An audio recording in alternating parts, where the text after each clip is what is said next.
Salaamullaahi calaykum waraxmatullaahi wabarakaatuh. Maanta waxaan qaadanaynaa sida ID card lagu sameeyo adigoo isticmaalaya MS Word. Marka ugu horeyso waxaan soo kacsanayaa MS Word-kayga aan wax ku samaysanayay.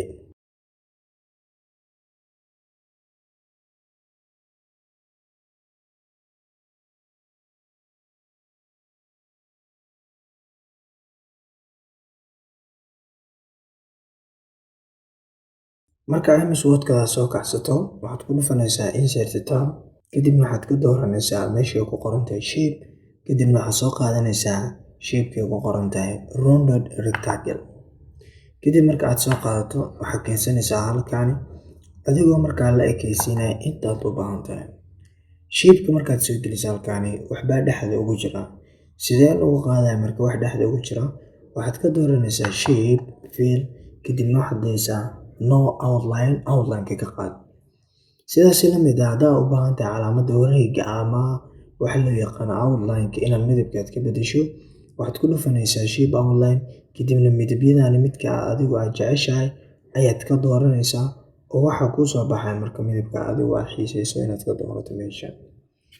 Marka sidaan u soo geliyo waxaan u baahanahay company-ga aan u sameynayo ama logo ama number waxa uu leeyahay ama title-ka uu leeyahay inuu sameeyo. Waxaan soo qaadanayaa shape-ka calaamadda geeska bidix corner ka qabanaysa shape-kii ayaan soo celinayaa, halkaani ayaan soo gelinayaa. Marka halkaas soo geliyo waxaad u malaysaa shape-ka inuu kala dheeryahay oo geesaha u dheeryahay. Waan qabanayaa calaamaddan jaallada ah, kadibna gudaha ayaan u soo jiidayaa, kadib wuxuu noqonayaa 4 geesood oo isla wada eg. Sidee sawir kusoo dhex gelinayaa? Waxaad ka dooranaysaa Shape Fill, kadib waxaad ka dooranaysaa Picture markaad ka doorato waxaad ku geynayaa desktop-ka ama meesha sawirkaad ka doonan jirtay.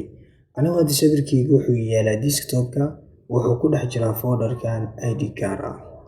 Kadibna waxaan soo qaadanayaa Socrates Academy, kadibna Insert ayaan soo dhahayaa. Waxaa ii soo galay magacii iskuulka. Kadibna calaamadda wareegga haddaan rabo inaan ka qaado waxaan ku dhufanayaa Shape Outline, No Outline ayaa dhahaysaa. Sidaas waxaad uga saartaa hadda outline-ka uu lahaa shape-kii aad soo gelisay halkaasi. Waxaan u baahanahay marka Student ID card inaan halkaan aan ku qoro. Waxaan sameynayaa Shape ayaan soo qaadanayaa, Insert ku dhufo, Shape ka dooro, kadib waxaan soo qaadanayaa Text Box shape-kaas halkaa geeska yaala, kadibna halkaan u soo jiid oo halkaa ilaa halkaa ku ekaysiiso. Kadib waxaad ku qortaa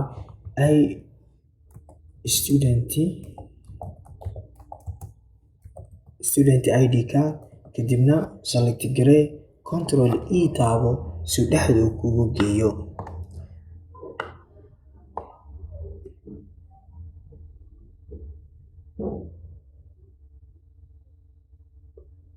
Select garee, kadibna Control B taabo oo bold ah, Control U taabo hooska xariiqida ah, kadibna farta iska bedel oo meesha farta laga bedelatay oo waxaad doorataa farta.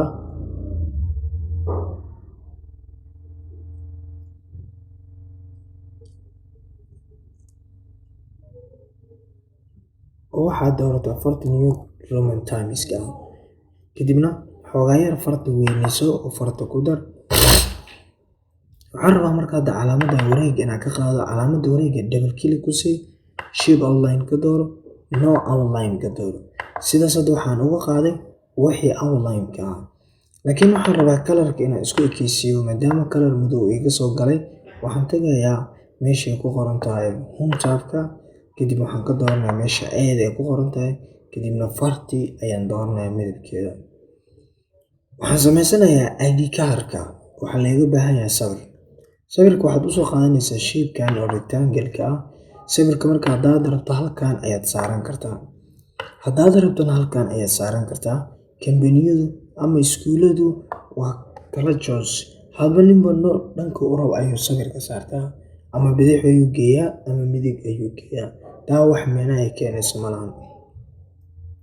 Halkaan waxaa laga rabaa marka inaan ku qoro information-kii ardayga.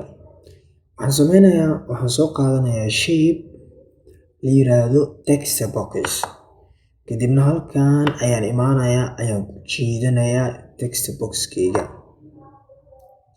kadib waxaan qorayaa name ardayga magaciisa. Enter ayaan dhahayaa. Faculty ayuu u barta ardayga. Faculty 2 dhibcood enter leh. Programka uu ka barta ardayga. kadibna ID number oo aan soo gaabsanayo ardayga ID numberka. Issue date waqtiga la soo saaray iyo expire date waqtiga uu dhacayo.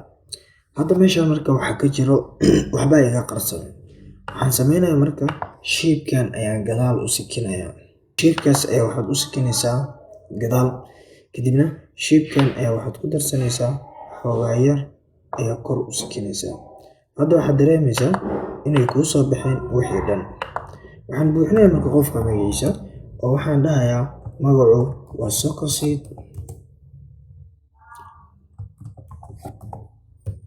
Academy.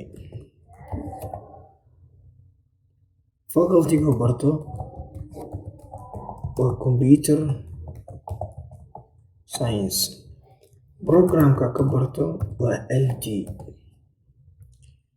ID numberka uu leeyahay ID-ga waa ka 23#.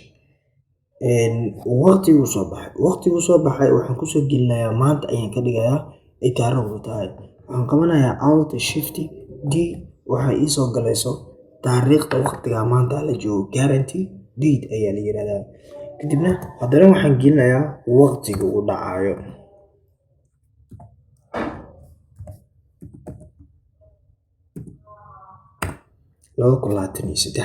ayaan dhahayaa. Marka calaamad saa ugu qaado wareega waxaan siinayaa double click outline no outline. sidaas hadda waxaa uga qaaday calaamadii. waxyaabahan cagaarka oo kugu qabsanaya waa inaad kala sikis ayuu kuu baahan yahay. right click ku dullay.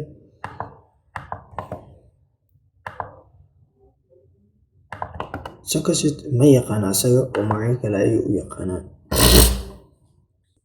waxaan u baahanaa marka inaan soo geliyo sawir teaser ah. shape-ka ayaa waxaad ku dhaysaa double click. shape fill ka dooro. kadibna waxaad ka dooranaysaa picture markaad ka doorato waxaa ku geenayaa meesha sawiradaad ka soo qaadaysa. sawirka teaser aad click ku sii kadibna soo gasho. waxaa aragtaa hadda sawir teaser ah in la soo geliyay aniga oo anigoo taagan ah. sideen marka calaamadan wareega midabka ugu bedeli kartaa? waxaad ku dhufanaysaa shape outline midab allaale ee midabkaad jeceshahay ayaad ka dooranaysaa. sidaas hadda waxaad ku samaysay ID card adigoo isticmaalaysid MS Word. sideen marka group ugu dhigi karaa? waxaa jirto hadda waan qaadayaa haddaa dhaw mid walba goonigiisa ayuu u qaadmaya oo isku dhex yaacaya. sideen marka group ayaan ugu dhigi karaa? group waxaad ugu dhigi kartaa kow waxaad ku soo dhufanaysaa insertiga home tab-ka ayaad tagaysaa. waxaad ka dooranaysaa editing groupska. kadibna waxaad kasii dooranaysaa select object ka dooro. kadibna control ka qabo mid walba click ku sii.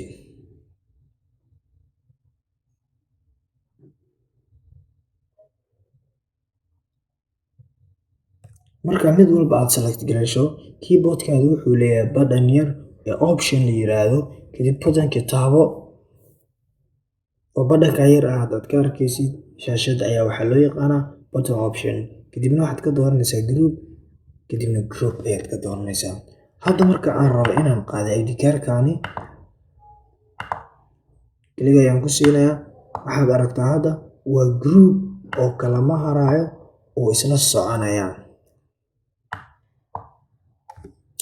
fadlan haddaad ku cusub tahay channelkayga subscribe saar una share garee asxaabtaada si ay uga faa'iidaystaan.